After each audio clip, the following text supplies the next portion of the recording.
Pendant ce temps, dans le championnat amateur, un petit devient grand. Bourg-Péronnas, qui hier soir a obtenu le nul à Grenoble et reste en tête avec l'OL. Bourg-Péronnas à Grenoble, c'était au stade municipal. Jérôme Didier, Éric Texil.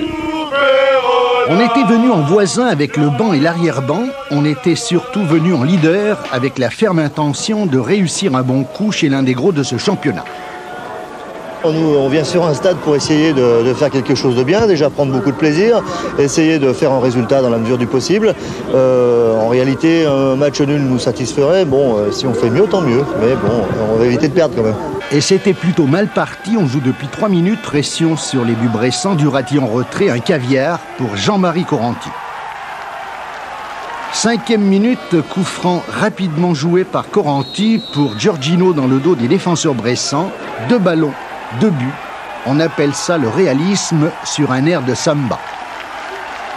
Petite parenthèse à l'adresse des dirigeants grenoblois, pétards et feux de Bengale sont désormais interdits dans les lieux publics et la fumée des vendeurs de merguez, c'est pour quand.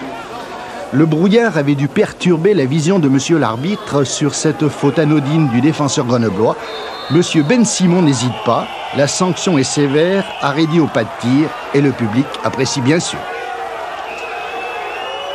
En deuxième période, on croyait le match plié après ce débordement de Giorgino, extérieur du pied. Coranty devance la sortie de Kofi, 3 buts à 1. Mais quand on est bressant et leader de ce championnat, on ne baisse pas les bras. On joue les 5 dernières minutes, coup franc, pleine lucarne signé Curcy, c'est beau.